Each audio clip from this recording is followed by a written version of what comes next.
அண்ணா வணக்கம் அண்ணா. வணக்கம். அண்ணா இப்போ ஆலாங்குளம் தொகுதியில் வந்து உங்களை வேட்பாளராக அண்ணன் நாம் தமிழர் கட்சி ஒருங்கிணைப்பாளர் சீமான் அண்ணன் அவங்க வந்து அறிவிச்சிருந்தாங்க. இதை பற்றி நீங்கள் என்ன நினைக்கிறீங்க? இதை பற்றி நினைக்கிறதுக்கு என்ன, அண்ணன் வந்து எங்களோட மக்கள் பணியில் கூடுதலாக ஒரு பொறுப்பை கொடுத்துருக்குறாரு. என்ன சொல்கிறது, ஏற்கனவே நம்ம வந்து நாம் தமிழர் கட்சியை பொறுத்த வரைக்கும் ஒவ்வொரு பதவியுமே அது பொறுப்பு தான். இப்போ இதில் வேட்பாளருங்கும் போது வந்து இன்னும் கூடுதலான ஒரு பொறுப்பை தான் கொடுத்துருக்குறாரு. அந்த பொறுப்பை உணர்ந்து நம்ம வந்து கட்டாயமாக செயல்படணும். அண்ணன் வந்து எங்கள் மேலே வச்சு எனக்கு இந்த பொறுப்பை கொடுத்ததுக்கு வந்து அண்ணனுக்கு வந்து என்னோட நன்றி. நீங்கள் தொடக்கத்தில் இந்த அரசியலுக்கு வரணும்னு உங்களுக்கு என்ன எது மோட்டிவாக இருந்தது? எதனால் அரசியலுக்கு வந்தீங்கண்ணா? அரசியலுக்கு மனிதனாக பிறந்த மனிதன் இல்லை, பூமியில் பிறக்கக்கூடிய அத்தனை உயிர்களுமே வந்து அங்கே நடக்கக்கூடிய அரசியலில் அவங்களோட பங்கு இருந்தே ஆகணும். ஏன்னா அரசியலில் நம்ம அரசியல் விட்டு விலகி போனாலும் அரசியல் நம்மளை விடாது துரத்த தான் செய்யும். இது அண்ணனோட கூற்று தான். அண்ணன் சொல்லிகிட்டே தான் இருக்கிறாரு, அரசியல் இல்லாமல் இங்கே எதுவுமே இல்லை. அப்படிங்கும்போது நம்மளோட ஒவ்வொரு செயலையுமே அரசியல் தான் நிர்ணயிக்கும் போது நம்ம அரசியலை பார்த்து இன்றைக்கி நடக்கக்கூடிய இந்த திராவிட அரசியல் நம்ம தமிழ்நாட்டு மண்ணில் அவங்க செய்யக்கூடிய அநீதிகள், அவங்க செய்யக்கூடிய அக்கிரமங்கள், அவங்க செய்யக்கூடிய சமூக விரோத செயல்களை பார்த்து நாம் ஒரு நல்ல அரசியல் வராதா அப்படின்னு சொல்லி எதிர்பார்த்து காத்துட்டு இருக்கும்போது வந்து நம்ம நாம் தமிழர் கட்சியோட அரசியல், நாம் தமிழர் கட்சியோட தத்துவம், நாம் தமிழர் கட்சியோட கொள்கையை பார்த்து அதன்பால் ஈர்க்கப்பட்டு இன்றைக்கி நம்ம வந்து அந்த கட்சியில் கிட்டத்தட்ட ஒரு 2016 நான் பயணிச்சுக்கிட்டு இருக்கேன். இன்றைக்கி இந்த இடத்துல அண்ணன் சீமானால் நான் வந்து ஒரு அங்கீகரிக்கப்பட்ட ஒரு இடத்துல வந்து நிற்கிறேன். இப்போ அதாவது நாம் தமிழர் கட்சியோடைய ஒரு கொள்கைன்னு இருக்கலாம், இதை வந்து சாதாரண மக்களுக்கு, அதாவது நம்ம நாட்டோடைய அந்த பாமக மக்களுக்கு போகிற மாதிரி உங்களுடைய விளக்கங்களை கொடுக்க முடியுமாண்ணே? கண்டிப்பாக கொடுக்கலாம். நாம் தமிழர் கட்சிங்கிறது வந்து வெறும் என்னது, அரசியல் என்பதே வந்து அனைத்து உயிர்களுக்குமானது. அதுதான் வந்து அரசியலோட அடிப்படையே. அந்த அடிப்படையை வந்து மக்கள் அனைவருக்கும் ஒரு புரிதலை கொண்டு வந்து அந்த புரிதலோடு உருவாக்கி அந்த புரிதல் மூலயமா மக்கள்கிட்ட அரசியல் பண்ணக்கூடிய ஒரு கட்சி வந்து பார்த்திங்கன்னா தமிழ்நாடு இல்லை, உலக வரலாற்றிலே பார்த்திங்கன்னா நாம் தமிழர் கட்சி மட்டும்தான் நம்ம சொல்ல முடியும். ஏன்னா அவங்க மட்டும்தான் இங்கே மனிதன் ஒரு உயிர். அதுபோல் வந்து இங்கே வந்து பூமியில் வந்து பல வகையான உயிரினங்கள் வாழ்ந்துட்டு இருக்கு. அந்த அத்தனை உயிர்களுக்குமான அரசியல் பேசி அந்த அத்தனை உயிர்களுக்குமான வாழ்வியலை பேசினா மட்டும்தான் இங்கே மனிதன் வந்து அவனோட முழுமையான ஒரு வாழ்க்கையை வந்து இந்த பூமியில் வாழ முடியும். அப்பேற்பட்ட ஒரு அரசியலை தான் இன்றைக்கி வந்து நாம் தமிழர் கட்சி செஞ்சுட்டு இருக்கு. ஆனால் இங்கே இருக்கக்கூடிய ஒவ்வொரு அரசியல் கட்சியுமே வந்து வெறும் அன்றைய தேவை, அன்றைக்கு நம்ம மனிதனுக்கான அரசியலை மட்டும் பேசிகிட்டு இருக்கக்கூடியதில் நாம் தமிழர் கட்சி மட்டும்தான் வந்து அனைத்து உயிர்களுக்குமான அரசியல் பேசுது. அனைத்து உயிர்களும் வாழ்ந்தால் மட்டும்தான் இங்கே மனிதன் வாழ முடியும். இங்கே மரம் செடி கொடிகள் இல்லாமல் வந்து மனிதன் வாழ முடியாது. ஆனால் மனிதன் இல்லாமல் மரம் செடி கொடிகள் எல்லாமே வாழும். அந்த ஒரு அடிப்படை புரிதலை வந்து மக்கள் மத்தியில் விதைச்சி அதற்கான அரசியல், அதன் மூலயமா வந்து ஒவ்வொருத்தருக்குமான தொழில், அவங்க இருக்கக்கூடிய இடத்துல அவங்களுக்கான வாழ்வாதாரம், இந்த எல்லாத்தையுமே எப்படி உருவாக்க முடியுங்கிற ஒரு செயல்பாட்டு வரைவையே வந்து நாம் தமிழர் கட்சி இன்றைக்கி பொதுவெளியில் விட்டுருக்காங்க. அதை படித்து பார்த்தா இங்கே ஒவ்வொருத்தருக்குமே தெரியும், அதை புரிஞ்சு பார்த்தா இன்றைக்கி ஒவ்வொருத்தருக்குமே புரியும். இன்றைக்கி அந்த அடிப்படையில் வந்து நாம் தமிழர் கட்சியோட கேடர்ஸ், அதாவது தொண்டர்கள் அனைவருமே வந்து அந்த அடிப்படையில் தான் அவங்கவங்க கிராமத்தில் அவங்கவங்க இருக்கக்கூடிய இடத்துல அந்த கட்டமைப்பையும் உருவாக்கி அந்த பணிகளையும் வந்து மக்கள் மத்தியில் புரிய வச்சு மக்களை ஒவ்வொருத்தரையுமே அரசியல் படுத்தி இன்றைக்கி ஒரு அரசியலை உருவாக்கிட்டு இருக்காங்கன்னா அது நாம் தமிழர் கட்சி தான். அதைத்தான் இன்றைக்கி நாம் தமிழர் கட்சி செஞ்சிட்ருக்கு. அதாவது உங்களுடைய பாய்வில் ஒரு பக்கம் வந்து உங்களுடைய மருத்துவ பணியும் பணியாற்றிட்டு இருக்கீங்க, இன்னொரு பக்கம் அரசியல் பணியும் மக்களுக்கு செஞ்சுட்டு இருக்கீங்க. எப்படி இந்த 2 பணியும் உங்களால் பேலன்ஸ் பண்ணி பண்ண முடியுதுண்ணே? இல்லை, பண்ணித்தானே ஆக வேண்டியிருக்கு. இன்றைக்கி இப்போ நான் வந்து எனக்கான அரசியலை மட்டும் பார்த்தோம்னா, எனக்கான ஒரு வாழ்வியலை மட்டும் நான் பார்த்தோம்னா நான் அந்த அரசியலுக்கு வர வேண்டிய தேவையில்லை. எனக்கு இந்த மருத்துவ படிப்பு, என்னோட அந்த மருத்துவ தொழிலே போதுமானதாக இருக்கும் என் வாழ்க்கையை பார்த்துக்கிறது. ஆனால் என்னோட தலைமுறைன்னு ஒன்று இருக்குல்ல, என் பிள்ளைங்கள் இருக்காங்க, அதுக்கடுத்து என் பேரன் வாழணும். அவங்கெல்லாம் இந்த மண்ணில் வாழணும்னா இந்த மண்ணை வந்து நம்ம அவங்களுக்கு ஒரு வாழக்கூடிய ஒரு பூமியாக நம்ம அவங்களுக்கு ஒப்படைக்கணும்ல. இன்றைக்கி நாம மட்டும் இந்த மண்ணில் வாழ போகிறதில்ல. நம்ம இன்னும் இதுக்கு அடுத்து வரக்கூடிய நம்மளோட சந்ததிகள் ஒவ்வொரு தலைமுறையும் இந்த மண்ணில் வந்து வாழணும்னா அந்த மண்ணுக்கான அரசியலை பேசணும், அந்த மண்ணை பாதுகாக்கணும். அந்த மண்ணை பாதுகாக்கிறதுக்கான ஒரு அரசியலை வந்து தலைமை வந்து உருவாக்கி வச்சிருக்கும் போது வந்து நாம் வந்து பிரச்சனை இல்லை, நம்ம வந்து சாதாரணமாக நம்மளோட பொழப்பை மட்டும் பார்த்துட்டு போகலாம். ஆனால் இன்றைக்கி இருக்கக்கூடிய தலைமைகள் அது இல்லையே. இன்றைக்கி இருக்கக்கூடிய அரசியல் கட்சிகள், ஆளுங்கட்சிகளாக இருக்கட்டும், எதிர்கட்சிகளாக இருக்கட்டும், இந்த மண்ணையும் இங்கே இருக்கக்கூடிய வளத்தையும் அழித்து இங்கே அடுத்த தலைமுறை இந்த மண்ணில் வந்து வாழவே முடியாத ஒரு சூழலை உருவாக்கும் போது வந்து நாம் எந்த இடத்துல இருந்தாலும், நம்ம எந்த தொழிலை செஞ்சாலும் கூடவே நம்ம அரசியலை கட்டாயமாக படிக்க வேண்டியிருக்கு. அரசியல் நம்ம செய்ய வேண்டிய ஒரு சூழலில் தள்ளப்பட்டிருக்கோம் இன்றைக்கி சொல்லப்போனால். அப்படிங்கும்போது நான் ரெண்டையும் பேலன்ஸ் பண்ணி போய் தான் ஆகணும். என்னோடய வாழ்வியலுக்கு என்னோடய மருத்துவ படிப்பு, என் தலைமுறையுடைய வாழ்வுக்கு நான் வந்து இந்த நாம் தமிழர் கட்சியோட அரசியல், இது ரெண்டையும் நான் பேலன்ஸ் பண்ணி தான் ஆகணும். இது நான் மட்டும் இல்லை, இந்த தமிழக மண்ணில் வந்து பிறந்த ஒவ்வொருத்தருமே கட்டாயமாக இங்கே நடக்கக்கூடிய அநீதிகளை வந்து புரிஞ்சுருந்தாங்க, பார்த்துருந்தாங்க அப்படின்னா, கண்கொண்டு அவங்க பார்த்துருந்தாங்க, காது கொண்டு கேட்டிருந்தாங்கன்னா அவங்களுக்கு கண்டிப்பாக எதிர்கால தலைமுறைக்கு என்ன தேவை, எந்த மாதிரி அரசியல் தேவைங்கிறது புரிஞ்சு கட்டாயமாக நாம் தமிழரோட அரசியலை வந்து ஒவ்வொருவருமே பேச வேண்டிய சூழல் வரும். ஒரு அரசியல் கட்சியில் இருக்கக்கூடிய ஒரு வேட்பாளர் அதோட தொண்டர்கள் முதற்கொண்டும் தன் பிள்ளைங்களை வந்து ஒரு ப்ரைவேட் ஸ்கூலில் தான் சேர்த்து படிக்க வைப்பாங்க. ஆனால் நீங்கள் வந்து உங்களுடைய குழந்தைகளை வந்து அரசு பள்ளியில் சேர்த்தாக்கீங்க. அதை எப்படி உங்களுக்கு அந்த சிந்தனை வந்தது? ஏன் அரசு பள்ளியில் படிக்க வைக்கணும்னு உங்களுடைய பெரிய சிந்தனை? இதிலெல்லாம் ஒரு பெரிய விஷயம்லாம் கிடையாது, சுயநலம் தான். நான் வந்து என்ன சொல்கிறது, அரசு நான் வந்து இந்த அரசுக்கு எல்லா வகையிலையும் வரி செலுத்துகிறேன். நான் வாங்கக்கூடிய அத்தனை பொருட்களுக்கும் வரி செலுத்துகிறேன். என் வருமானத்துக்கும் நான் வரி செலுத்தும் போது வந்து அந்த அரசு வந்து எனக்கு திருப்பி செய்ய வேண்டிய ஒரு செயல் இருக்குல்ல, சேவைகள் இருக்குல்ல, அந்த சேவைகளில் அடிப்படை வந்து கல்வியும் மருத்துவம். அதை வந்து நான் கட்டாயமாக அரசின் மூலியமாக தான் பெறணும், அரசின் மூலியமாக தான் பெற வேண்டிய சூழல் இருக்கணும். ஆனால் இங்கே இன்றைக்கி அரசின் மூலியமாக தரமான கல்வியும் மருத்துவத்தையும் பெற முடியாத சூழல் இருக்குது. அதை பார்த்து ஒவ்வொருத்தரும் விலகி விலகி தனியாரை நோக்கி போனோம்னா இல்லாதவன் என்ன செய்ய முடியும்? அப்போ அந்த இல்லாதவனுக்காக பேசணும் அப்படின்னாக்கி அந்த இருக்கிறவன் கொண்டு போய் சேர்க்கணும். நாம் வந்து நம்ம பிள்ளைங்களை வந்து அரசு மருத்துவமனையில் பார்க்கணும், நம்ம வீட்டில் இருக்கவங்களை அரசு மருத்துவமனையில் வைத்தியம் பார்க்கணும், அரசு கல்விக்கூடங்களில் சேர்த்தா மட்டும்தான் அந்த அரசு கல்வி நிலையங்களும் மருத்துவமனையும் தரமாக இயங்குதா இல்லையாங்கிறத நம்ம கேள்வி கேட்க முடியும். ஒரு பாமர மக்கள் கேள்வி கேட்க மாட்டான், ஆனால் படித்தவனுக்கு தெரியுமில்ல அது தரமாக இருக்கா இல்லையாங்குது. அப்போ தரமாக இல்லைன்னா கேள்வி கேட்கணும். இன்றைக்கி ஒரு என்ன சொல்கிறது, சாதாரணமாக ஒரு கலெக்டரோட பையன் வந்து அரசு பள்ளியில் படிக்கிறான், அவனோட வீட்டில் உள்ளவங்களை அரசு மருத்துவமனையில் வைத்தியம் பார்க்கும்போது வந்து அந்த மருத்துவமனையும் கல்விக்கூடமும் தரமாக இருக்கும்ல கட்டாயமாக. இல்லைனா அவரே மாவட்ட ஆட்சியரே வந்து தரமாக ஆக்கி கொடுப்பார்ல. அதை வந்து நம்மள அதாவது சொல்லுவாங்கள்ல, மாற்றம் என்பது எங்கிருந்தோ மாறப்போகிறதில்ல, எங்கிருந்தோ வரப்போகிறதில்ல. மாற்றம் என்பது நம்மிலிருந்து தான் தொடங்க வேண்டும். அந்த அடிப்படையில் தான் இது ஒரு சுயநலம் தான். என்னோட சுயநலம், நான் என் பிள்ளைங்கள் என்னை சுற்றி இருக்கக்கூடிய கல்வி நிலையங்கள் மருத்துவமனை வந்து தரமாக இருக்கணும்னு நான் நினைக்கிறேன். அதனால் என் பிள்ளைங்க அங்கே கொண்டு சேர்க்குறேன். அங்கே வந்து அந்த தரத்தில் ஒரு பிரச்சனை வரும்போது என்னால் கேள்வி கேட்க முடியும்ல. நான் ப்ரைவேட் ஸ்கூலில் சேர்த்துட்டு கவர்மெண்ட் ஸ்கூலில் இருக்கக்கூடிய தரம் இல்லைன்னு சொல்லி நான் கேள்வி கேட்க முடியுமா? முடியாது. அப்போ என் பிள்ளையை நான் கவர்மெண்ட் ஸ்கூலில் படிக்க வச்சா என் பிள்ளைக்கான வைத்தியத்தை வந்து நான் கவர்மெண்ட் ஹாஸ்பிட்டலில் பார்க்கும்போது அங்கே தரம் இல்லாத இருக்கும்போது, அங்கே ஒரு பிரச்சனை வரும்போது, அங்கே ஒரு நிர்வாக சீர்கேடு இருக்கும்போது என்னால் கேள்வி கேட்க முடியும். அந்த அடிப்படையில் தான் நான் அதை சேர்த்துருக்கேன். இப்போ ஆலங்குளம் தொகுதியிலன்னு பார்த்தா அடிப்படை பிரச்சனைகளில் வந்து குடிநீர் பிரச்சனை, சாலை வசதி, இளைஞர்களுக்கு முறையான வேலையின்மை, இந்த மாதிரி பிரச்சனைகள்லாம் இருக்குது. இது போக விவசாயிகளுடைய பிரச்சனைகள்லாம் இருக்குது. இதுக்கு நாம் தமிழர் கட்சி என்ன மாதிரி ஒரு தீர்வு, அதாவது ஒரு சொல்யூஷன் வந்து என்ன மாதிரினா வச்சாங்க? அதாவது ஆலங்குளம் தொகுதியில் உள்ள உட்பட்ட மக்களுக்கு என்ன மாதிரி நாம் தமிழர் கட்சி ஒரு சொல்யூஷன் வச்சாங்க இந்த பிரச்சனைகளுக்கு? அதாவது இப்போ நீங்கள் சொன்ன பிரச்சனை, அதாவது அடிப்படை பிரச்சனைகளான சாலையாக இருக்கட்டும், மின்சாரமாக இருக்கட்டும், குடிநீராக இருக்கட்டும், இல்லை இளைஞர்களுக்கான என்ன சொல்கிறது இளைஞர்களுக்கான வேலைவாய்ப்பின்மையாக இருக்கட்டும், இது வந்து ஆலங்குளம் தொகுதியில் மட்டும் இல்லை, ஒட்டுமொத்த தமிழ்நாட்டிலையுமே இந்த பிரச்சனை தான் அடிப்படை பிரச்சனையாக இருக்குது. ஏன்னா அடிப்படை வசதிகளை கூட அவங்க நிறைவேற்றி கொடுக்க முடியாத ஒரு கையாலாகாத ஒரு அரசாக தான் இன்றைக்கி இருக்கக்கூடிய இந்த திராவிட முன்னேற்ற கழகமும் சரி, அண்ணா திராவிட முன்னேற்ற கழகமும் சரி, மாறி மாறி அவங்க அதை தான் செஞ்சுட்டு இருக்காங்க. அதோட அடிப்படை என்னன்னா, நம்ம அடிப்படை பொருட்களுக்கு, அடிப்படை தேவைக்கு, வீட்டின் தேவைக்கு கூட நம்ம அரசாங்கத்தை நோக்கி கையேந்தி வச்சிருக்கக்கூடிய ஒரு சூழலில் தான் இந்த அரசாங்கம் மக்களை வச்சிருக்கும் போது வந்து மக்களோட அடிப்படை பிரச்சனைகள் எப்படி தீர்க்கப்படும்? இதுதான், இந்த புரிதலை தான் நம்ம மக்களுக்கு கொண்டு வரணுங்கிறோம். அதாவது மக்களுக்கு வந்து அரசியல்னா என்ன, அதிகாரம்னா என்ன, ஜனநாயகம்னா என்ன, வாக்குன்னா என்ன, இந்த அடிப்படை புரிதல் வந்து மக்களுக்கு வந்துட்டுனாலே மக்கள் வந்து அரசியல் வந்து தெளிவாக புரிய வரும். அரசியலை வந்து தெளிவான பார்வையோட பார்ப்பாங்க. அரசியலை தெளிவான பார்வையோட மக்கள் பார்க்க ஆரம்பிக்கும் போது அவங்களுக்கான தலைமை வந்து சரியான தலைமையாக கிடைக்குங்கிறது தான் நம்மளோட அடிப்படை கோட்பாடு. அப்போது நம்ம வந்து நம்ம நாம் தமிழர் கட்சியோட தத்துவமாக கோட்பாடாக நாம் என்ன பார்க்குறோம் அப்படின்னாக்கி, மக்களை அரசியல்படுத்துறது. மக்களை அரசியல்படுத்தும் போது மக்களுக்கு கிடைக்கக்கூடிய தலைமை வந்து சரியான தலைமையாக தான் கிடைக்கும். அப்போ அந்த சரியான தலைமை கிடைக்கும் போது வந்து இந்த பிரச்சனைகள் எல்லாமே கட்டாயமாக தீர்க்கப்படும். இப்போ நான் ஆலங்குளம் பிரச்சனை அப்படிங்கும்போது வந்து தனிப்பட்ட முறையில் ஆலங்குளம் பிரச்சனை நான் பார்க்கல, ஒட்டுமொத்த தமிழ்நாட்டுக்குமான பிரச்சனையாக தான் பார்க்குறேன். அப்போ இங்கே வேலைவாய்ப்பின்மைங்கிறது இங்கே என்ன சொல்கிறது, வேலைவாய்ப்பு இல்லாத மக்களுக்கு வந்து, வேலைவாய்ப்பு இல்லாத இளைஞர்களுக்கு வந்து அரசாங்கம் வந்து வெறும் 1000 ரூபா கொடுத்து மாத உதவித்தொகை, அதாவது உதவித்தொகையாக 1000 ரூபா கொடுத்து அதையே ஒரு திட்டமாக அறிவிக்கும் போது அதை நம்ம வந்து எந்த அளவுக்கு மக்கள் புறந்தள்ளணும், எனக்கான வேலையை கொடுன்னு சொல்லி தான் இளைஞர்கள் கேட்கணும். ஆனால் அதை விட்டுட்டு அந்த 1000 ரூபா யாருக்கு கிடைக்குதுன்னு சொல்லி முந்தி அடிச்சுட்டு இருக்கக்கூடிய ஒரு சூழல் தான் இன்றைக்கி மக்கள் மத்தியில் இருக்குது. அப்போ இந்த புரிதலை நம்ம மாற்றணும். இதைத்தான் நம்ம நாம் தமிழர் கட்சி செஞ்சுட்டு இருக்கு. அதாவது மக்களை அரசியல்படுத்துறது தான் நாம் தமிழர் கட்சியோட அடிப்படை கொள்கை, அடிப்படை கோட்பாடு, அடிப்படை தத்துவம். அந்த அடிப்படையில் நம்ம மக்களை வந்து முழுமையான அரசியல் புரிதலுக்கு உள்ளாக்கி அப்போ வந்து மக்களோட பணங்கள், வரி பணங்கள் எப்படி வருது, அதை எப்படி நிர்வகிக்கலாம். இப்போ இந்த ஆலங்குளம் அப்படின்னா, ஆலங்குளம் தொகுதியோட அடிப்படை பிரச்சனைன்னு பார்த்தீங்கன்னா இங்கே விவசாயம் தான் இங்கே ஒரு பெரிய தொழில். பெரும்பான்மையான மக்களோட தொழிலாகவும் விவசாயம் தான் இருக்குது. அப்போ அந்த விவசாயத்துக்கு நம்ம எப்படி வந்து அதை மேன்மையடை செய்ய முடியும், விவசாயிகளோட வாழ்வை எப்படி மேன்மையடை செய்ய முடியுங்கிறத அதுக்கான ஒரு தெளிவான திட்டம் நம்ம நாம் தமிழர் கட்சியோட செயல்பாட்டு வரைவில் இருக்குது. இருந்தாலும் நம்ம நாம் தமிழர் கட்சியோட ஆலங்குளம் தொகுதி சார்பாக நம்ம என்ன செய்வோம்னா, இங்கே வந்து என்ன பொருட்கள் வந்து அதிகமாக விளையுது, அந்த பொருட்களுக்கான ஒரு குடோனை உருவாக்கும். அரசு சார்பாக ஒரு குடோனை உருவாக்கி அரசு வந்து நேரடி கொள்முதல் பண்ணி விவசாயிகளுக்கு உரிய லாபத்தை கொடுப்போம். இப்போ நாம் தமிழர் கட்சி ஒட்டுமொத்தமாக ஆட்சிக்கு வரும்போது அண்ணனே எல்லா செயல்பாட்டு வரையும் கொடுத்துருக்காரு. ஆனால் ஒருவேளை நம்ம நாம் தமிழர் கட்சி ஆலங்குளம் தொகுதியில் மட்டும் ஜெயிச்சிருக்கும் போது வந்து நாங்கள் ஆலங்குளம் தொகுதியோட விவசாயிகளோட அடிப்படை பிரச்சனைகளை எல்லாமே கேட்டறிந்து அவங்களுக்கு முதல்ல என்னென்னா, ஒரு விவசாயியோட அடிப்படை பிரச்சனை அவன் விளைவிக்க பொருட்களுக்கு உரிய விலை தான். அந்த விலையை வந்து நாங்கள் வந்து கட்டாயமாக கொடுத்து கொள்முதல் பண்ணி அதை வந்து அன்னைக்கு அதை வந்து என்ன சொல்கிறது, டிஸ்ட்ரிபியூட் பண்ணுறது, மார்க்கெட்டிங் பண்ணுறது எல்லாமே அரசே ஏற்று நடத்தக்கூடிய ஒரு சூழலை உருவாக்கும். அந்தந்த இடத்துல வந்து இங்கே நெல் விளையிறது வந்து மிக அதிகமான ஒரு இதாக வந்து நம்ம ஆலங்குளம் தொகுதியில் இருக்குது. அந்த நெல்லை பூரா சேகரித்து அதை பாதுகாக்கிறதுக்கு வந்து கண்டிப்பாக என்ன சொல்கிறது, விற்பனை ஒழுங்குமுறை கூட ஒன்று அமைச்சு கட்டாயமாக கொடுப்போம். அதை பராமரிப்போம். விவசாயிகள்கிட்ட கட்டாயமாக நேரடியாக கொள்முதல் பண்ணும். இப்போ இது வரைக்கும் நீங்கள் கேட்கலாம், ஏற்கனவே இருக்கலான்ட்டு, ஆனால் அவங்க அது வரைக்கும் கரெக்டாக செய்யலை.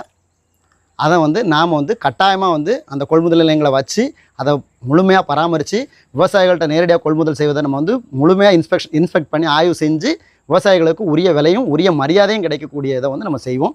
அப்புறம் என்ன சொல்கிறதுன்னா, அந்தந்த ஊரில் கிடைக்கக்கூடிய பூ, அந்த என்ன சொல்கிறது, நம்ம ஏரியாவிலே பார்த்திங்கன்னா கிட்டத்தட்ட பூ தான் அதிகம். அந்த பூவோட வந்து பார்த்திங்கன்னா விவசாயிகள் உருவாக்குவாங்க. ஆனால் அது உங்களுக்கு தேவையான விலை வந்து கிடைக்குதான்னு பார்த்திங்கன்னா ஒரு சில டைம் கிடைக்கும், நிறைய டைம் கிடைக்காது. அப்போ அவங்களுக்கு நிரந்தரமான அந்த விளைவிச்சதுக்கு தேவையான ஒரு உற்பத்தி விலையை வந்து நம்ம கிடைக்கிறதுக்கு என்ன தேவையோ அதை செய்வோம். அப்போ என்ன பண்ணுவோம்னா, அந்த மூலப்பொருளில் இருந்து ஏதாவது ஒரு உற்பத்தி பொருள் ப்ரொடக்ஷன் என்ன சொல்கிறது ப்ராடக்ட்டை வந்து நம்ம உற்பத்தி பண்ணுறதுக்கான தொழிற்சாலைகளை இங்கே உருவாக்கும். இப்போ பூன்னா அது மூலியமாக சென்ட் தொழிற்சாலையை உருவாக்கணும்னா பூவோட விலை வந்து எப்போவுமே குறையிறதுக்கு வாய்ப்பு இல்லை. ஏன்னா பூ விலை குறைஞ்சா பூவோட தேவையை குறையும் போது வந்து அதை சென்டாக மாற்றுறதுக்கு நம்ம அந்த பூவை வந்து மாற்றி கொடுத்துடலாம். இந்த மாதிரி வந்து மாற்று பொருளாதார சிந்தனையோடு தான் நம்ம செயல்படுவோம். அதற்கான வழிமுறைகளை, அதற்கான செயல்பாட்டு வடிவங்களை நாம் வந்து செய்வோம். இப்போ நாம் தமிழர் கட்சியை பற்றி ஒரு விமர்சனங்கள் இருக்குது. என்னன்னா, நாம் தமிழர் கட்சியை வந்து வச்சு பாரு, நீ ஏன் அவங்களுக்கு வாக்களிக்க, மற்ற கட்சிக்கு பண்ணலான்னு ஒரு விமர்சனம் இருக்குது. அதே நேரத்தில் நாம் தமிழர் கட்சி வந்து ஒரு உணர்ச்சி ரீதியான அரசியலை வந்து மக்கள்கிட்ட கொண்டு போகுது, அந்த மாதிரி ஒரு விமர்சனங்கள் இருக்குது. இதுக்கு நீங்கள் எப்படி உங்களோட பதிலடினா என்ன மாதிரி கொடுக்குறீங்க? பதிலடி என்ன பதிலடி? வெற்றி பெறக்கூடிய இடத்துல தான் இருக்கணும் அப்படிங்கிறது எப்படி நம்ம சரியாகும்? எது தேவைங்கிறது தேவையிலிருந்து தான், எது ஒன்றுமே தேவையிலிருந்து தானே பிறக்கணும். அப்போ இது தேவையா இல்லையா? நாம் தமிழர் கட்சி வைக்கக்கூடிய தத்துவமும், நாம் தமிழர் கட்சி வைக்கக்கூடிய கொள்கையும், நாம் தமிழர் கட்சி வைக்கக்கூடிய கோட்பாடும் இன்னைக்கு சூழலில் மக்களுக்கு தேவையா இல்லையாங்கிறத மட்டும் தான் யோசிக்கணும். அதன்படி பார்த்தா வந்து இங்கே இருக்கக்கூடிய எல்லா அரசியல் கட்சியை விட பெரிய அரசியல் கட்சி, முழுமையான அரசியல் கட்சி நாம் தமிழர் கட்சியாக தான் இருக்கும்போது நாம் தமிழர் கட்சியில் தான் நம்ம பயணிக்கணும். நாம் தமிழர் கட்சி தான் நாளைய தலைமுறைக்கான தேவை. நாம் தமிழர் கட்சியோட தத்துவம் தான் இங்கே வாழக்கூடிய ஒவ்வொரு உயிர்களுக்குமான தேவையாக இருக்கும்போது அதில் பயணிக்கிறது தான் பெருமை. அதை வெற்றி பெற வைக்கிறது தான் நம்மளோட அடிப்படை கடமையாக ஒவ்வொருத்தருக்குமே இருக்கணும். அதைத்தான் நம்ம செஞ்சுக்கிட்டு இருக்கிறோம். அதாவது உணர்ச்சி ரீதியான அரசியலில் வந்து நாம் தமிழர் கட்சி முன்னெடுக்கு, இந்த மாதிரி ஒரு விமர்சனங்கள் வந்து வெளியே வருது. இதுக்கு உங்களுடைய கருத்து என்னென்ன சொல்கிறீங்க? நாம் தமிழர் கட்சி எந்த இடத்துலையுமே உணர்ச்சி ரீதியான அரசியலை முன்னெடுத்ததே இல்லை. இது வரைக்கும் பார்த்தீங்கன்னா இந்த திராவிட கட்சிகள் தான் வந்து பார்த்திங்கன்னா மக்களை வந்து ஜாதியாலையும் மதத்தாலையும் பிளவுபடுத்தி அவங்க ஒரு அரசு, அந்த ஜாதிக்கு நான் பாதுகாப்பு, இந்த மதத்துக்கு நான் பாதுகாப்பு அப்படிங்கிற மக்களுடைய ஒரு வெறுப்புணர்வை தூண்டி, மக்களுக்குள்ளே ஒரு அச்ச உணர்வை தூண்டி அதன் மூலயமா லாபம் அடைஞ்சிக்கிட்டு இருக்கக்கூடிய கட்சியை இது வரைக்கும் திராவிட முன்னேற்ற கழகம், அண்ணா திராவிட முன்னேற்ற கழகம், பாஜக, காங்கிரஸ் இவங்க தான் செயல்பட்டு இருக்காங்களே ஒழிய நாம் தமிழர் கட்சி எந்த இடத்துலையுமே வந்து மக்களை வந்து உணர்வு ரீதியாக திரட்டினதே கிடையாது. மக்களை வந்து எந்த இடத்துல அச்சுறுத்துனதும் கிடையாது. நாம் தமிழர் கட்சி ஜாதி மதமும் வந்து இடையில் வந்தது. இங்கே வந்து அது ஒரு இனத்துக்கான அரசியல். இங்கே உலகம் முழுக்க வந்து அரசியல்ங்கிறது எப்படி கட்டமைக்கப்பட்டிருக்குன்னா அந்த மொழியாலையும் இனத்தாலையும் தான். அதன் அடிப்படையில் என் இனத்துக்கான அரசியல் உரிமையை தான் நம்ம கேட்குறோமே தவிர்த்து இங்கே எந்த ஒரு மாற்று மொழி இனத்தவரையோ எந்த ஒரு என்ன சொல்கிறது மாற்று சமூகத்தினரையும் வந்து நாம் தமிழர் கட்சி புறந்தளவே இல்லை. இங்கே உண்மையான சமூக நீதி நாம் தமிழர் கட்சி மட்டும் தான் பேசிகிட்டு இருக்கு. அனைத்து சமூக மக்களுக்கும், அனைத்து இனத்து மக்களுக்குமான பிரதிநிதித்துவத்தை நாம் தமிழர் கட்சி மட்டும் தான் கொடுத்துட்டு இருக்கு. இன்றைக்கி நீங்கள் வந்து சொல்லுவாங்க மாற்று மொழியினருக்கு வந்து இங்கே வந்து நாம் தமிழர் கட்சி வந்து எதிரின்னு கட்டமைக்கிறாங்க சேர்க்கா. நாம் தமிழர் கட்சி எந்த இடத்துலையுமே நம்ம சொல்லலை. ஏன்னா தமிழ்நாட்டில் மட்டும் தான் தமிழர்கள் இருக்கமா? தமிழர்கள் வந்து உலகம் பூரா 150 நாடுகளுக்கு மேலே வாழ்ந்துட்டு இருக்காங்க. அண்டை மாநிலங்களில் தமிழர்கள் இருந்துகிட்டு இருக்காங்க. அங்கெல்லாம் நம்ம வந்து அவங்களோட அரசியல் உரிமையை நம்ம கேட்கலையிலே. நம்ம அங்கே வாழ்ந்துட்டு இருக்காங்க, அவங்க வாழும் உரிமையை தான் பேசிகிட்டு இருப்பாங்க. அவங்க நிம்மதியாக தான் வாழ்ந்துட்டு இருக்கிறாங்க. அப்போ இங்கே இது என்னோட தனிப்பட்ட மாநிலமாக இருக்கும்போது என்னோட ஆளும் உரிமையை தான் நாங்கள் கேட்குறோம். இங்கே அதுக்காக வந்து மாற்று மொழி இனத்தவரை நாங்கள் வந்து இங்கேருந்து விரட்டிடுவோம்லாம் ஒன்றுமே கிடையாது. அவங்களுக்கான முழு உரிமையை நம்ம கொடுக்குறோம், அவங்களுக்கான பிரதிநிதித்துவத்தை கொடுக்கும். நாம் தமிழர் கட்சியிலேயே வந்து இப்போ தெலுங்கர்கள், கன்னடர்கள், மலையாளிகள் எல்லாருமே இருக்கிறாங்களே, அவங்களுக்கான உரிய பிரதிநிதித்துவம் கொடுத்து அவங்களுக்கான சட்டமன்ற உறுப்பினருக்கான வேட்பாளர்கள் நம்ம எத்தனையோ வேட்பாளர் நியமிச்சிருக்கோம். ஒடுக்கப்பட்ட மக்கள், தாழ்த்தப்பட்ட மக்கள், இவங்க தாழ்த்தப்பட்ட மக்களை எல்லாம் பொது தொகுதியில் நிப்பாட்டினது தமிழ்நாட்டு அரசியலே நாம் தமிழர் கட்சி மட்டும்தான். அப்படி இருக்கும்போது நாம் தமிழர் கட்சி எந்த வகையில் நீங்கள் வந்து உணர்ச்சி பூர்வமாக பேசுது, உணர்வை தூண்டி விடுதாங்க எதுவுமே கிடையாது. நாம் தமிழர் கட்சி அனைத்து உயிர்களுக்குமான அரசியலாக தான் பேசுது. இது வந்து உணர்ச்சி யாருக்கு பிடிக்கும், இந்த மாதிரி உணர்வுகள் வந்து யாருக்கு பிடிக்காமல் இருக்கும்னா, இந்த உணர்வுகளை வந்து மக்களிடையே வந்து பிளவுவாதமாக பயன்படுத்திட்டு இருக்கக்கூடிய மற்ற அரசியல் கட்சிகளுக்கு இது வந்து வெறுப்பாக இருக்குது. அதனால் அவங்க வந்து நாம் தமிழர் கட்சி மேலே வெறுப்பை உமிழ்றாங்க. அதை வந்து மக்கள் உமிழ்ற மாதிரி அவங்க பொதுவெளியில் காட்டுறாங்க. இன்றைக்கி அவங்ககிட்ட ஊடக பலம் இருக்கிறதுனால. மற்றபடி நாம் தமிழர் கட்சி வந்து யாருக்கும் எதிரான கட்சி கிடையாது. அனைவருக்குமான கட்சி, அனைத்து உயிர்களுக்குமான கட்சி. இப்போ மக்கள் ஏன் நாம் தமிழர், அதாவது உங்களுக்கு வாக்களிக்கணும்?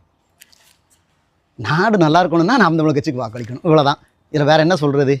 நாடு நல்லா இருக்கணும், நான் நாட்டில் வாழக்கூடிய அனைத்து உயிர்களுக்குமான அரசியலை பேசணும். இங்கே வாழக்கூடிய மக்கள் வந்து அடுத்த தலைமுறை வந்து இந்த மண்ணில் வந்து ஒரு சுத்தமான காற்று, சுகாதாரமான குடிநீர், தடையற்ற மின்சாரம், என்ன சொல்கிறது, அடிப்படை சாலை வசதிகள் கூட வந்து இன்றைக்கி ஒழுங்கில்லாமல் இருக்கக்கூடியதை வந்து ஒழுங்காக கட்டமைச்சு ஒரு என்ன சொல்கிறது பூமியின் சொர்க்கமாக வாழணும் அப்படின்னு மக்கள் நினச்சாங்கன்னா அவங்க அடிப்படையிலே வாக்களிக்க வேண்டிய ஒரு சின்னம் வந்து விவசாய சின்னம் தான். நாம் தமிழர் கட்சி தான் அவங்க ஆதரிச்சாகணும். இப்போ நீங்கள் வெற்றி பெற்றதுக்கப்புறம் என்னென்ன மாற்றங்கள் கொண்டு வருவீங்க இந்த உங்களுடைய தொகுதிக்குன்னு? இங்கே நம்மளோட தொகுதிக்கு அடிப்படை பிரச்சனை என்ன இருக்குங்கிறத நாங்கள் கண்டறிஞ்சு இப்போவே நாங்கள் வந்து வெற்றி பெறுறதெல்லாம் வந்து அதாவது நாம் தமிழர் கட்சியை பொறுத்தவரை வரைக்கும் தேர்தல் வெற்றி ஒரு தேர்தல் வெற்றி முடிவும் அல்ல. அதே மாதிரி தேர்தலில் தோக்குறது வந்து தேர்தல் வெற்றி வந்து எங்களுக்கு இலக்கும் அல்ல, தேர்தலில் தோல்வி வந்து முடிவும் அல்ல. ஆனால் அவங்க வந்து நம்மளோட நோக்கம் வந்து பல்லாண்டு கால திட்டம் தான். அதாவது என்ன சொல்கிறது, அடிப்படை கட்டமைப்பே நாங்கள் மாற்றுறோம். இங்கே வந்து பிரச்சனைன்னு இருக்கக்கூடிய அத்தனை என்ன சொல்கிறது, இங்கே வந்து நீர் பிரச்சனை, நீராதாரங்கள் தான் பெரிய பிரச்சனையாக இருக்குது. விவசாயிகளுக்கு தேவையான நீர் வந்து தேவையான நேரத்தில் கிடைக்கிறது இல்லை. தேவையில்லாத நேரத்தில் வந்து நிறைய செழிப்பாக வந்து அதாவது என்ன சொல்கிறது, மழை நீர் வந்து நமக்கு தேவைக்கு அதிகமாகவே தமிழ்நாட்டில் பொழிஞ்சிட்டு இருக்கு.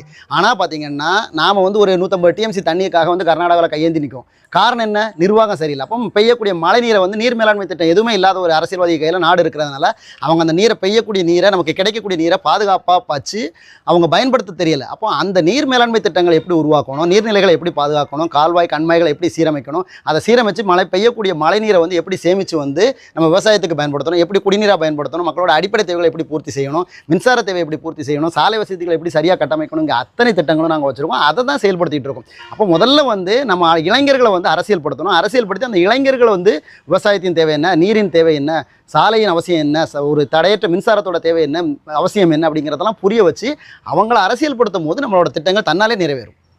மற்ற பகுதிய கட்சிகள், அதாவது அவங்க அந்த கட்சிகள்லாம் பண அரசியல் பண்ணுறாங்க. இப்போ இந்த இடத்துல நாம் தமிழர் கட்சி வந்து மற்ற அரசியல் கட்சிகளை எந்த மாதிரியான எதிர்கொள்றாங்க? அதாவது நாம் தமிழர் கட்சியோட அடிப்படை வந்து நம்மளோட கருத்தியல், நம்மளோட மிக கடினமான உழைப்பு. நம்ம அந்த கருத்தியலை மக்கள் மத்தியில் கொண்டு போய் விதைக்கிறோம். அதற்கு தேவையான கடின உழைப்பை நம்ம வந்து களத்தில் போடுவோம். நம்ம கருத்தியலையும் உழைப்பையும் மட்டும் தான் நம்புகிறோம். அந்த உழைப்பை மக்கள் மத்தியில் கொண்டு போய் செலுத்திட்டு இருக்கோம். மக்களை வீடு வீடாக போய் சந்திக்கிறோம், சேகரிக்கிறோம் வாக்கு. அதாவது எங்களோட கருத்தியலை ஒவ்வொரு மக்களையும் புரிய வச்சு நாங்கள் வாக்கு சேகரிக்கிறோம். அவங்க வந்து பணத்தை கொடுத்து வாக்கு சேகரிப்பாங்க. இந்த களம் வந்து கண்டிப்பாக கருத்தியலா பணமாங்கிறத வந்து முடிவு பண்ணக்கூடிய ஒரு இடத்துல வந்து நம்ம கொண்டாந்து நிப்பாட்டிட்டோம். அந்த இடத்துல வந்து மக்கள் வந்து அரசியல் புரிதல், தெளிவான புரிதல் வந்து கண்டிப்பாக கருத்தியலை வந்து தேர்ந்தெடுக்கக்கூடிய ஒரு இடத்துல தான் வந்து நிற்கிறாங்க. சொல்லப்போனால் என்ன சொல்கிறது, மக்கள் வந்து இன்றைக்கி பணத்துக்கு தான் அரசியல் அப்படின்னு நீங்கள் நினச்சா கூட மக்களுக்கு வந்து 3 அரசியல் கட்சியுமே காசு கொடுக்குறாங்க. திமுக கொடுக்கு, அதிமுக கொடுக்கு, பாஜக கொடுக்கு. இருந்தாலும் அவங்க ஒரு கட்சிக்கு தானே அரசியல் செலுத்துறாங்க, வாக்கு செலுத்துறாங்க. அப்போ மக்கள் மத்தியில் ஏதோ ஒரு பிடித்தல் இருக்க போய் தான் அவங்க வந்து வாக்கு செலுத்துறாங்களே தவிர்த்து வெறும் காசுக்காக மட்டும் மக்களை வாக்கு செலுத்தலை.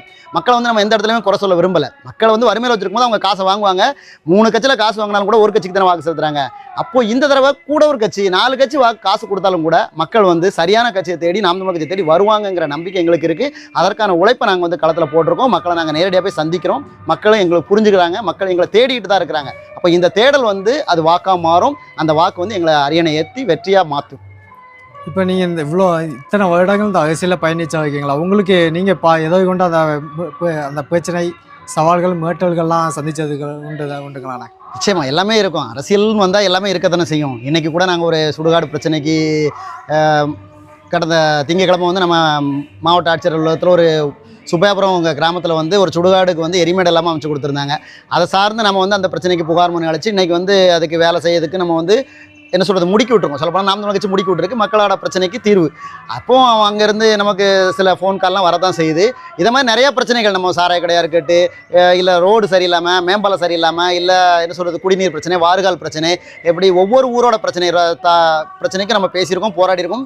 அதிகாரம் இல்லாமலே இவ்வளோ போராடியிருக்கோம். இதில் நிறைய பிரச்சனைகளை வந்து நம்ம தீர்த்தும் கொடுத்துருக்கோம். ஒரு சில பிரச்சனைகள் வந்து தீர்க்க முடியாமல் பாதியிலே நிற்குது. காரணம் நம்ம கையில் அதிகாரம் இல்லை. ஆனால் அந்த அதிகாரம் வரும்போது இந்த பிரச்சனை, நாங்கள் எடுத்த பிரச்சனைகள் அத்தனைக்குமே தீர்வு வந்து நம்மளால் கொடுக்க முடியும். அதை நோக்கி தான் பயணிச்சுட்டு இருக்கோம். எந்த பிரச்சனையும், மக்கள் பிரச்சனையும் வந்து நம்ம எடுத்து அதை பாதியில் நாங்கள் நிப்பாட்டினது கிடையாது, நிப்பாட்டவும் மாட்டோம். ஆனால் இன்றைக்கி அதிகார வர்க்கம் வந்து நம்மளை வந்து நிறுத்தி தடுத்து வச்சிருக்கு. காரணம் நம்ம கையில் அதிகாரம் இல்லாததுனால. அந்த அதிகாரத்தை அடையும் போது தன்னாலே வந்து இந்த பிரச்சனைகள், மக்கள் பிரச்சனைகள், நாங்கள் மக்கள் பிரச்சனைகளுக்காக நின்னது, இந்த குவாரி பிரச்சனையாக இருக்கட்டும், இதில் சாராய கடை பிரச்சனையாக இருக்கட்டும், அத்தனை பிரச்சனைகளுக்குமே வந்து நேரடி தீர்வு நம்ம கொடுப்போம்.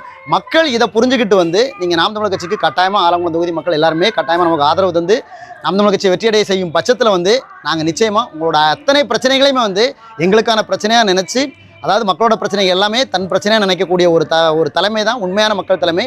அதை மக்கள் புரிஞ்சு செயல்படணுங்கிறத நம்ம இந்த நேரத்தில் கேட்டுக்கிறோம். ஆனால் அதாவது ஃபைனல் கொஸ்டின் என்னென்னா, இந்த ஆலங்குளம் தொகுதி மக்களுக்கு நீங்கள் சொல்லக்கூடிய நேரடி செய்தினா என்னென்ன? நேரடி செய்திங்கிறது என்னது, மக்கள் வந்து தெளிவான அரசியல் புரிதலோட வாக்களிங்க. காசுக்கு வாக்கு செலுத்தாதீங்க. இன்றைக்கி நீங்கள் காசை வாங்கி வாக்கு செலுத்துறது வேறு ஒன்றும் இல்லை. நம்ம பிள்ளைங்களோட வாழ்க்கையை ஒவ்வொரு வருஷமாக குறைச்சிக்கிட்டு இருக்கோம்னு அர்த்தம். கல்வி கிடைக்காது, மருத்துவம் கிடைக்காது, குடிநீர் கிடைக்காது, சாலை கிடைக்காது, மின்சாரம் கிடைக்காது. இது எதுவுமே வந்து பார்த்திங்கன்னா உங்களுக்கு கொடுக்கக்கூடிய 1000 ரூபா 500 ரூபாய் விலை ஏற்றி நம்ம பிள்ளைங்களுக்கு வந்து இந்த சமூகத்தில் வந்து ஒரு சரியான அவங்களுக்கு அடிப்படை வசதிகள் கூட கிடைக்க முடியாத ஒரு சூழலை தான் அவங்க உருவாக்குவாங்க. அதுக்கு தான் இந்த 500 1000 இதை மக்கள் புரிஞ்சுக்கிட்டு அவங்க கொடுக்கக்கூடிய 500 1000 வந்து நம்ம காசு தான், ஏன் காசை என்னோட வரி பணத்தை ஏமாற்றி தான் அவன் திருடி தான் உங்கள் கையில் கொடுக்குறான். அதை மக்கள் புரிஞ்சுக்கிட்டு சரியான அரசியலை வந்து சரியான தத்துவத்தின்படி நிற்கக்கூடிய ஒரு அரசியல் கட்சியை மக்கள் தேர்ந்தெடுக்கணும். நாங்கள் களத்தில் நிற்கிறோம், உங்களோட ஒவ்வொரு பிரச்சனைக்கும் நாங்கள் களத்தில் நின்றுருக்கோம். மக்களை விட்டு நாங்கள் எந்த இடத்துல விலகினதில்லை. எல்லாரும் சொல்லுவாங்க எந்த கட்சி கூட கூட்டணி வச்சிருக்காங்க, அவங்க இத்தனை பேர் கூட்டணி வச்சிருக்காங்க, அத்தனை பேர் கூட்டணி வச்சிருக்காங்க அப்படின்னு நினைப்பாங்க. நாங்கள் வந்து இந்த பண அரசியல், இந்த திருட்டு அரசியல் கட்சிகளோட தான் நாங்கள் கூட்டணி கிடையாது. ஆனால் நாங்கள் வச்சிருக்கக்கூடிய கூட்டணி வந்து மிகப்பெரிய கூட்டணி. நாம் தமிழர் கட்சி வச்சிருக்க கூட்டணி யார் கூடனா நாங்கள் மக்களோட வச்சிருக்கோம். இங்கே இருக்கக்கூடிய 6 கோடி தமிழர்கள்ட்டே நாங்கள் கூட்டணி வச்சிருக்கோம். அந்த இதை புரிஞ்சுக்கிட்டு மக்கள் வந்து எங்களுக்கு வாக்கு செலுத்துங்க. உங்களோட பிரச்சனைக்காக நாங்கள் களத்தில் நின்னது வந்து நாங்கள் ஆட்சி அதிகாரத்துக்கு வரும்போது நீங்கள் எந்த ஒரு களத்துக்கும் போராட்ட களத்துக்கே வர முடியாத ஒரு சூழலை வந்து நம்ம உருவாக்குவோம். அத்தனை பிரச்சனைகளுமே சட்டசபையிலே போராடி நாங்கள் தீர்த்து கொடுப்போம். ஒருவேளை நீங்கள் வந்து எங்களுக்கு ஆட்சி அதிகாரத்தை கையில் கொடுக்கலனாலும் கூட நாங்கள் கடைசி வரைக்கும் உங்கள் கூட களத்தில் நிற்போம். அதை புரிஞ்சுக்கிட்டு எங்களை வந்து சட்டசபைக்கு அனுப்புனீங்கன்னா உங்களோட பிரச்சனைகள் எல்லாமே நிரந்தரமாக தீர்க்கப்படும். கட்டாயமாக நாம் தமிழர் கட்சிக்கு எல்லாரும் வாக்கு செலுத்துங்க. நன்றிங்க. நன்றி.